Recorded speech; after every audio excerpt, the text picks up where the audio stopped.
ഈ നാളുകളിൽ ജനിച്ചവരാണോ എങ്കിൽ ബുദ്ധിയും കഴിവും കൂടിയവരും അധികം സംസാരിക്കാത്തവരും പരാജയപ്പെടാത്തവരും ആയിരിക്കും. ആദ്യത്തേത് അശ്വതി നക്ഷത്രമാണ്. ഈ നക്ഷത്രത്തിൽ ജനിച്ചവർ പൊതുവെ സൗന്ദര്യവും ആരോഗ്യവും ഉള്ളവരാണ്. ബുദ്ധി സാമർത്ഥ്യവും കഴിവും അവർക്ക് കൂടിയിരിക്കും. ഓർമ്മശക്തി കൊണ്ട് അനുഗ്രഹീതമായ ഇവർക്ക് കാര്യങ്ങൾ അപഗ്രഥിച്ചു പഠിക്കാനും സമചിത്തതയോടെ തീരുമാനങ്ങൾ എടുക്കാനും അസാധാരണമായ കഴിവ് ഉള്ളതായാണ് കാണപ്പെടുന്നത്. ഗംഭീരമായ മുഖഭാവം, വലിയ നെറ്റി, നീണ്ട മൂക്ക് തുടങ്ങിയവ പ്രത്യേകതകളത്രേ. തീരുമാനങ്ങൾ എടുക്കാൻ അല്പം താമസം വന്നെന്നു വരാം. പക്ഷേ എടുത്ത തീരുമാനങ്ങളിൽ ഉറച്ചു നിൽക്കുന്ന സ്വഭാവമാണ് ഇവർക്കുള്ളത്. ബുദ്ധിമുട്ടുകളും കഷ്ടനഷ്ടങ്ങളും ഉണ്ടായാലും ആ തീരുമാനത്തിൽ നിന്ന് മാറാൻ അവർ തയ്യാറാകില്ല. മറ്റാരുടെയും സമ്മർദ്ദത്തിന് അവർ വഴങ്ങാറില്ല. സ്നേഹം തോന്നുന്നവർക്കു വേണ്ടി എന്തു ത്യാഗം ചെയ്യാനും സന്നദ്ധത കാണിക്കും. പ്രതികൂല സാഹചര്യങ്ങളിൽ പോലും സമചിത്തത പാലിക്കുക ഇവരുടെ പ്രത്യേകതയാണ്. അന്യർക്ക് ഉപദേശം കൊടുക്കാനും ദുഃഖിതരെ സമാധാനിപ്പിക്കാനും അസാധാരണമായ കഴിവ് ഈ നാളിൽ ജനിച്ചവർക്കുണ്ടാകും. പക്ഷേ സ്വന്തം കാര്യങ്ങളിൽ അന്യരുടെ ഉപദേശങ്ങൾ പരിഗണിച്ചെന്നു വരികയില്ല. ആചാര്യമര്യാദകൾ പാലിക്കുന്നതിൽ പ്രത്യേകം ശ്രദ്ധിക്കും. സ്വന്തം കാര്യങ്ങളിൽ തികഞ്ഞ യാഥാസ്ഥികത്വം പാലിക്കും. യുക്തിക്ക് നിരക്കാത്ത ഒന്നും അംഗീകരിച്ചെന്നു വരികയില്ല. കുടുംബാംഗങ്ങളുമായി അടുപ്പക്കുറവുണ്ടാകാം. കുടുംബത്തിൽ നിന്നും മാതാപിതാക്കളിൽ നിന്നും കാര്യമായ പ്രയോജനം സിദ്ധിച്ചെന്നു വരികയില്ല. സ്വന്തം പരിശ്രമം കൊണ്ടായിരിക്കും ജീവിതത്തിൽ നേട്ടങ്ങൾ ഉണ്ടാവുക. സാമ്പത്തികമായി ചെലവു നിയന്ത്രിക്കാൻ ശ്രമിക്കുമെങ്കിലും അതിൽ അധികമൊന്നും വിജയിച്ചെന്നു വരികയില്ല. ഉദരരോഗങ്ങൾ, വാദം, ഹൃദയസംബന്ധമായ അസുഖങ്ങൾ തുടങ്ങിയവ ഉണ്ടാകാവുന്നതാണ്. ഔഷധങ്ങൾ ഉപയോഗിക്കാൻ മടി കാണിക്കും. പ്രകൃതിക്കനുസരിച്ച് ജീവിക്കാനും അങ്ങനെ രോഗശാന്തി വരുത്താനും ശ്രമിക്കും. ഏകദേശം 3.5 വയസ്സുവരെ കൂടുതലായി രോഗപീഠകൾ ഉണ്ടാകും. അതിനുശേഷം 23.5 വയസ്സുവരെയുള്ള കാലം പൊതുവെ മെച്ചമായിരിക്കും. 23.5 വയസ്സു മുതൽ 29 വയസ്സുവരെയുള്ള കാലം അധ്വാന കൂടുതലും അസ്വസ്ഥതയും നിറഞ്ഞതായിരിക്കും. ഭരണി നക്ഷത്രക്കാർ അധികം സംസാരിക്കാത്തവരും അന്യരുടെ കാര്യങ്ങളിൽ കഴിവതും ഇടപെടാതെ കഴിയാൻ ആഗ്രഹിക്കുന്നവരുമായിട്ടാണ് ഇവർ കാണപ്പെടുക. സ്വന്തം അഭിപ്രായങ്ങളിൽ ഉറച്ചു നിൽക്കും. അന്യരുടെ അഭിപ്രായമനുസരിച്ച് സ്വന്തം അഭിപ്രായത്തിൽ മാറ്റം വരുത്താൻ സാധാരണഗതിയിൽ അവർ തയ്യാറാവുകയില്ല. പെരുമാറ്റത്തിൽ അല്പം കർക്കശത്വമുണ്ടാകും. അതുമൂലം എല്ലാവരുമായി യോജിച്ചു പോകാൻ ഇവർക്ക് കഴിയില്ല. സത്യസന്ധതയും സദാചാരനിഷ്ഠയും ഉണ്ടാകും. സഹനശക്തി കുറയും.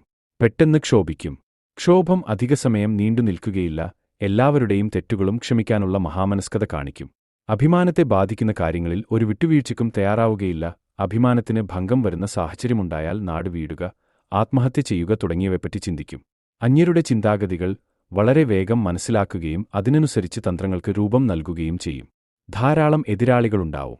അവരുടെ മുൻപിൽ തലകുനിക്കാനോ വിട്ടുവീഴ്ച ചെയ്ത് ഒത്തുതീർപ്പുണ്ടാക്കാനോ താൽപ്പര്യം കാണിക്കുകയില്ല. ഇതുമൂലമുണ്ടാകുന്ന കഷ്ടനഷ്ടങ്ങളെപ്പറ്റി പരാതിപ്പെടുകയുമില്ല. സ്വതന്ത്രബുദ്ധിയായിരിക്കും. കാർത്തിക അസുരഗണത്തിൽ പെട്ട സ്ത്രീ യോനി നക്ഷത്രമാണ് കാർത്തിക. പ്രസന്ന മുഖഭാവം, വിനീതമായ പെരുമാറ്റം എന്നിവ ഈ നാളുകാരുടെ പ്രത്യേകതയാണ്. ദുർമോഹവും അതിയായ ആദർശവും അഭിമാനബോധവും ഇവരുടെ ജീവിതത്തിൽ നിരവധി പരിവർത്തനങ്ങൾക്ക് ഇടയാക്കും. സ്വന്തം വിജയങ്ങളെ പ്രകീർത്തിച്ച് അഭിമാനം കൊള്ളുന്ന ഇക്കൂട്ടർ ദോഷവശങ്ങൾ മനപൂർവ്വം വിസ്മരിക്കുകയാണ് പതിവ്. മറ്റുള്ളവരിലൂടെ ലഭിക്കുന്ന പ്രശസ്തിയും നേട്ടങ്ങളും കാർത്തിക നക്ഷത്രക്കാരെ തൃപ്തിപ്പെടുത്താറില്ല. സ്വന്തം ബുദ്ധിശക്തിയിൽ നേട്ടമുണ്ടാക്കാനാണ് ഇവർ ആഗ്രഹിക്കുന്നത്. ഇവരുടെ ബുദ്ധിക്കും പ്രയത്നത്തിനും അനുസൃതമായ ജീവിത വിജയം ഉണ്ടായിക്കാണാറില്ല. മറ്റുള്ളവർക്ക് കഴിയുന്നത്ര സഹായം ചെയ്യണമെന്ന ആഗ്രഹത്തോടെ പ്രവർത്തിച്ചാലും നഷ്ടവും ഇച്ഛാഭംഗവും ആയിരിക്കും ഫലം. എന്നാൽ അധികാരത്തിന്റെ ഉന്നത തലങ്ങളിൽ ഇവർ ഏറെ ശോഭിക്കുന്നതാണ്. കുറ്റക്കാരോട് വളരെ ക്ഷമിക്കുകയും തെറ്റുകളെ ദാക്ഷിണ്യത്തോടെ കാണുകയും ചെയ്യും. വിശാലഹൃദയം, ഭർതൃഭക്തി, വീട്ടുകാര്യങ്ങളിൽ പ്രത്യേക താൽപ്പര്യം എന്നിവ ഈ നക്ഷത്രജാതരായ സ്ത്രീകളുടെ പ്രത്യേകതയാണ്. ആരോഗ്യക്കുറവും വിരഹവും മൂലം ദാമ്പത്യജീവിതം പൂർണ്ണമായും ആസ്വദിക്കാൻ ഈ നാളുകാർക്ക് കഴിയാതെ വരാറുണ്ട്. പിതാവിനെപ്പറ്റി ഇവർ വളരെ കൂടുതൽ അഭിമാനം കൊള്ളാറുണ്ടെങ്കിലും കാര്യമായ നേട്ടങ്ങൾ ഉണ്ടാകാറില്ല. എന്നാൽ മാതാവിന്റെ പ്രത്യേക വാത്സല്യത്തിന് പാത്രമാവുകയും അതുവഴി കൂടുതൽ നേട്ടങ്ങൾ ഉണ്ടാവുകയും ചെയ്യുന്നതാണ്. കാർത്തിക നാളുകാരായ സ്ത്രീകൾക്ക് പൊതുവെ ഭർതൃവിരഹവും പുത്രക്ലേശവും കണ്ടുവരുന്നുണ്ട്. രോഹിണി നക്ഷത്രത്തിൽ ജനിക്കുന്നവർക്ക് വലിയ പരാജയങ്ങൾ ജീവിതത്തിൽ സംഭവിക്കാറില്ല.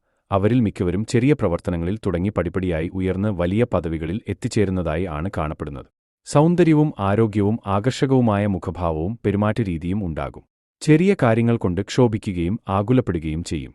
മനസ്വസ്ഥത കുറയും. പെട്ടെന്ന് കാര്യങ്ങൾ മനസ്സിലാക്കും. വിമർശന ബുദ്ധിയോടാകും എന്തിനേയും സമീപിക്കുക. അന്യരുടെ പോരായ്മകൾ പെട്ടെന്ന് മനസ്സിലാക്കുകയും അത് പ്രകടിപ്പിക്കുകയും ചെയ്യും. ഇതുമൂലം ധാരാളം ശത്രുക്കൾ ഉണ്ടായെന്നു വരാം. അപ്പോഴപ്പോഴത്തെ തോന്നലുകളനുസരിച്ചു പ്രവർത്തിക്കും. സുഹൃത്തുക്കൾക്ക് വേണ്ടി എന്ത് ത്യാഗവും സഹിക്കും. ശത്രുക്കളോട് അങ്ങേയറ്റം കർക്കശമായി പെരുമാറും. അഭിമാനബോധം കൂടും. സത്യസന്ധതയും സദാചാരനിഷ്ഠയും ഉണ്ടാകും. കൂടുതൽ അറിവു നേടാൻ എപ്പോഴും ശ്രമിച്ചുകൊണ്ടിരിക്കും. പണമിടപാടുകളിൽ കരുതലില്ലാതെ പ്രവർത്തിക്കും. വരവ് നോക്കാതെ ചെലവു ചെയ്യുക മൂലം പലവിധ ബുദ്ധിമുട്ടുകളും ഉണ്ടാകും. പല തൊഴിലുകളിൽ മാറി മാറി ഏർപ്പെടും. ഒന്നിലും ഉറച്ചുനിന്നെന്നു വരികയില്ല. തന്ത്രപൂർവ്വം കാര്യങ്ങൾ ചെയ്യാൻ കഴിവ് കുറയും. സ്വന്തം ഇഷ്ടമനുസരിച്ച് മാത്രമേ ഏതു കാര്യവും ചെയ്യുകയുള്ളൂ. ഇതുമൂലം പല ബുദ്ധിമുട്ടുകളും വന്നുചേരാം. 30 വയസ്സുവരെ ആരോഗ്യ പ്രശ്നങ്ങൾ അലട്ടും. പക്ഷേ ഈ കാലത്ത് ഉന്നത വിദ്യാഭ്യാസം നേടാനും മെച്ചമായ തൊഴിൽ നേടാനും കഴിഞ്ഞെന്നു വരാം. 30 വയസ്സിനും 46 വയസ്സിനും ഇടയ്ക്കുള്ള കാലം പൊതുവെ സന്തോഷകരമായിരിക്കും. കുടുംബസുഖം, സന്താനഗുണം, ബന്ധുഗുണം തുടങ്ങിയവ ഈ കാലത്ത് അനുഭവപ്പെടും.